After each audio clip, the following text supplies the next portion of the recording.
I'm Alana Burke, CEO of Your Life's Workshop, coach to entrepreneurs and solopreneurs across dozens of industries, and host of Good Business. With nearly 20 years' experience helping hundreds of clients create profitable, ethically driven, and sustainable businesses based on their life's work, I'm here to teach you how to do great work, make great money, and make a positive impact without feeling like you need a shower afterwards.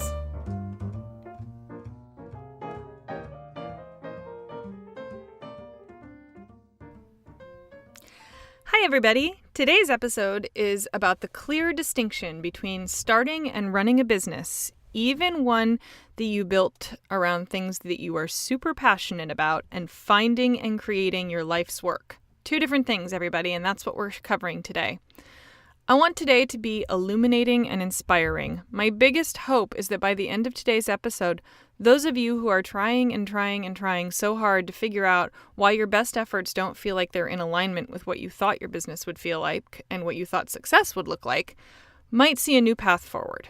That's the goal, right? So first, I want to cover that we're talking about two very separate things, your business and your life's work. Now, we're going to talk about the ways in which they intersect, but today is all about parsing them out and separating the two so that you understand some of the components of why things don't connect the way you thought they would, right? So sometimes you might get super lucky and these two things align. I'm kind of one of those people, and I'm going to talk about that in a minute, but where the work you're made of is in alignment with the work that you can make a living at. But more often than not, we try to pretend that these things always align. You know, you see tons and tons and tons of marketing people and business people and people who do coaching like me who say, like, make a living off of your passions, right? And that's, great, but not all passions are profitable. And that's just the truth because they don't, right? Those things don't always align. They don't always connect because there's one clear, hard, and simple truth is that there are actually very few things people are willing to pay for. And good marketing can help people understand how you fit into one of those categories, which we will go over in a moment. But there are fundamental things that you just might not be able to make a living on if you're not actually in love with your business as much as you are in love with your work. So the fundamental truth is that your life's work might be wildly rewarding and profoundly difference-making, but it might not actually be something people are willing to pay for. And that is 100% okay. It really, truly is. Say it with me. You do not have to make a living off of your life's work. You can make a living off of something that, you enjoy, but you don't have to make a living off of the thing that you are most made to do. Nobody, when they were handing out whatever it is that makes your life's work, whatever it is that makes it feel like it's the work you were made to do, when they handed that out on Soul Getting Day or whatever, they didn't ever attach a commerce piece to that, right? There's nothing, no rule that says that. There's no, you might be somebody who is most happy in life, clearing leaves from other people's yards, right? I don't know. I'm sitting here looking at leaves, you guys, obviously. That's where that came from. But it might be something that's you can't actually meet your financial goals with the thing that lights you up the most. So just accepting that right from the jump today is extremely important and something that I invite you to pay close attention to today. And it's something that a lot of people don't ever confront. They just keep banging their head against a wall, right? Going, why isn't it working? Why isn't it working? So again, one more time, you don't have to make a living off of your life's work, but you do need to know if you even can before going in. Before you get to the banging your head against a wall phase, you need to actually examine and look at whether or not your life's work can make you a living and whether or not you want to do what needs to be done in order to make that possible.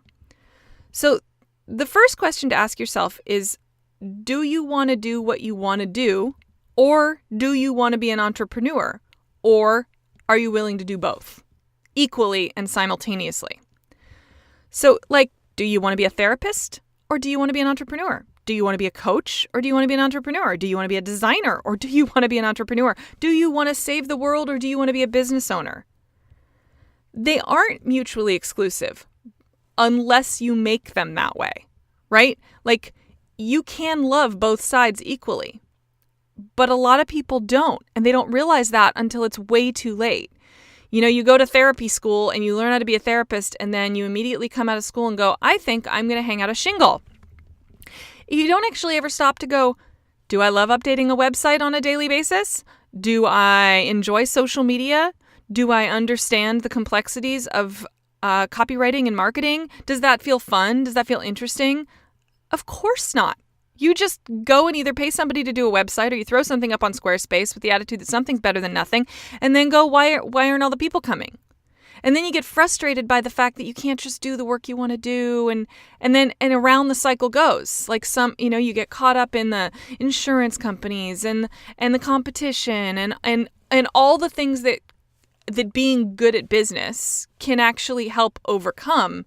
You get wrapped up in all of that, of just lamenting that you have to do it, right? So pay attention to that. Notice that, because there are alternatives. You can go to therapy school and then get a job with somebody else being a therapist, and you get to turn it off at the end of your day, and you get to not have to worry about all of those things. So notice that there are alternatives, and there's there's pluses and minuses to everything, right? So you have to, if you want to actually hang out a shingle, if you want to be in business for yourself, you have to genuinely want to be both, or you'll fail. That's the truth.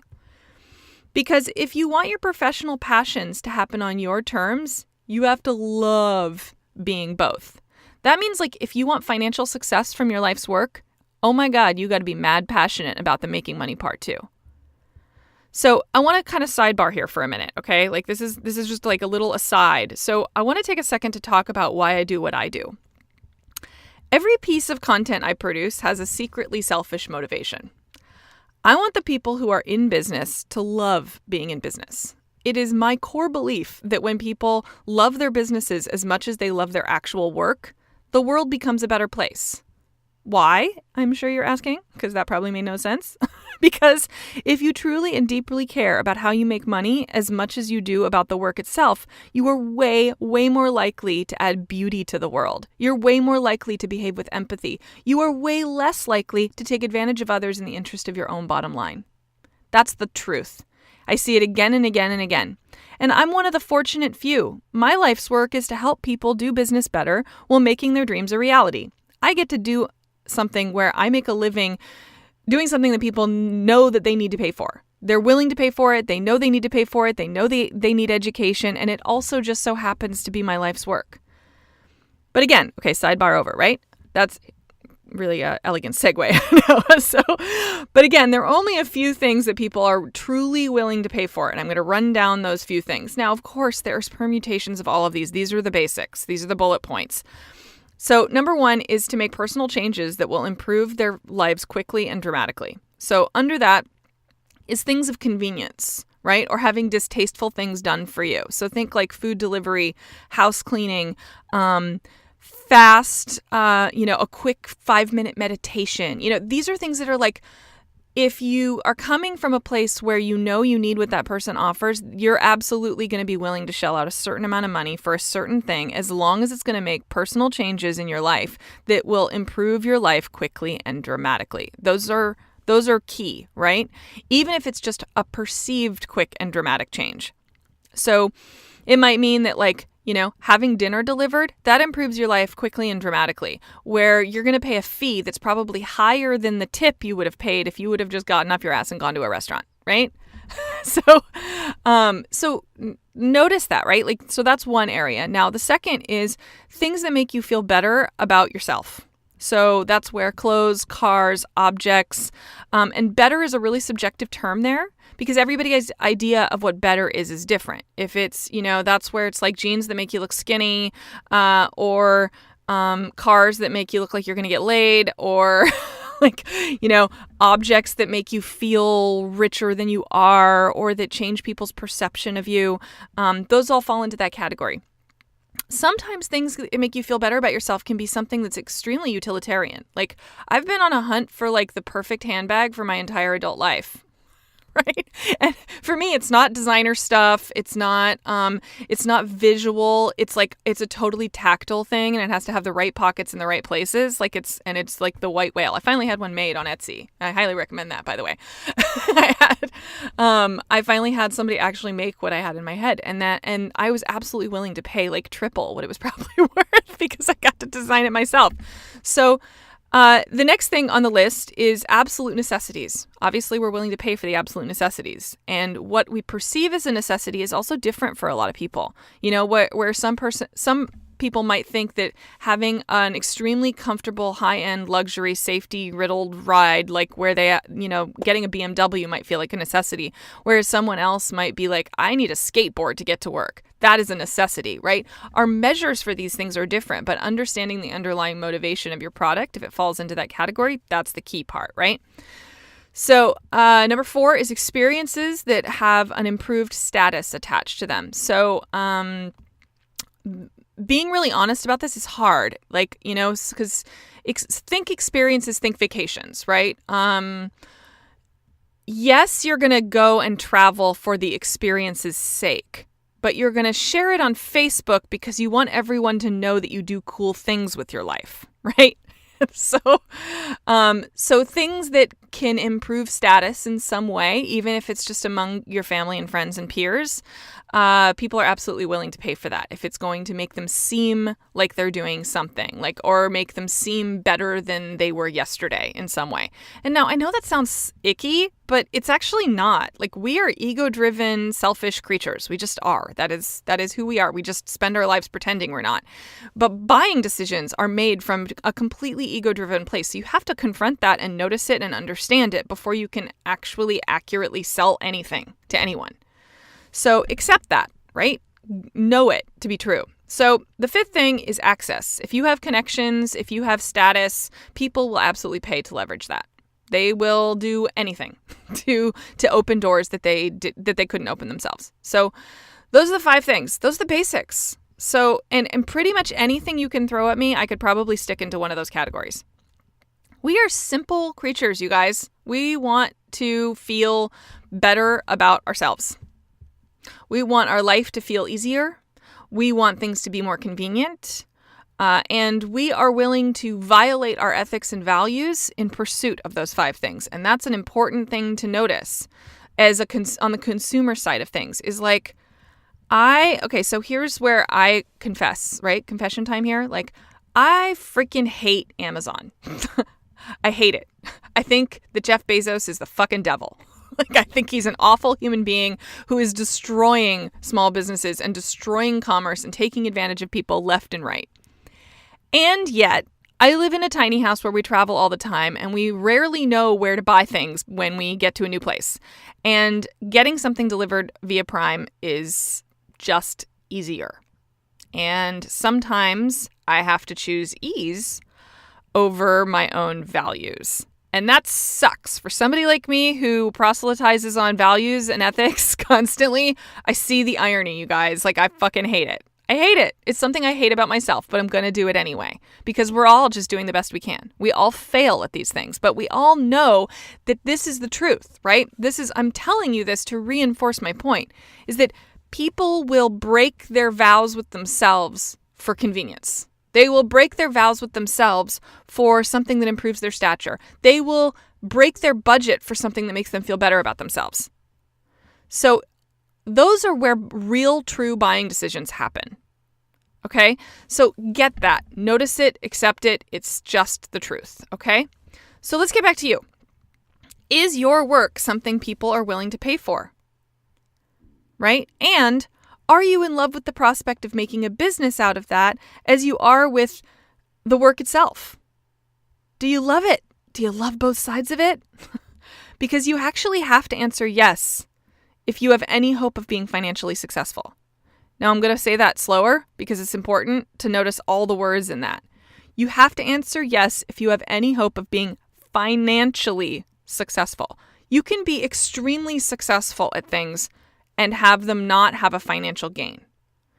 So understanding what your measure of success is key. I'm only talking about the money end.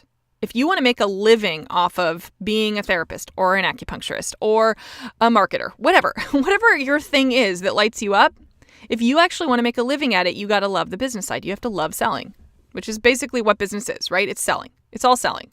And if you're confused about selling and you want to know how to sell without feeling gross, go back to our selling series. We have a 3-part selling series. I'm sure you'll find them in the archives, but and go listen to those episodes because they're super good and they'll make you not feel yucky about selling. So, because make no mistake, if you sell something people actually want to buy, that doesn't mean, if you are even if you sell something that people actually want to buy, that doesn't mean you'll be successful automatically. You have to get that a successful business is made up of both halves, half the work you love and half a business you love. Now, if you're sitting there thinking right now, shit, I don't want to be a business owner, but I am one, right? If you're like, fuck, I have a website, I hung out a shingle, and I fucking hate every piece of what it takes to be a business owner.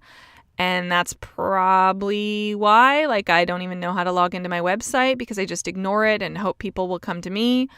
Or I don't want to pay for advertising, or I don't want to pay a copywriter to help me do something that I don't know how to do and write better copy and do better marketing. I don't want to do any of that. Fuck. I'm really sorry.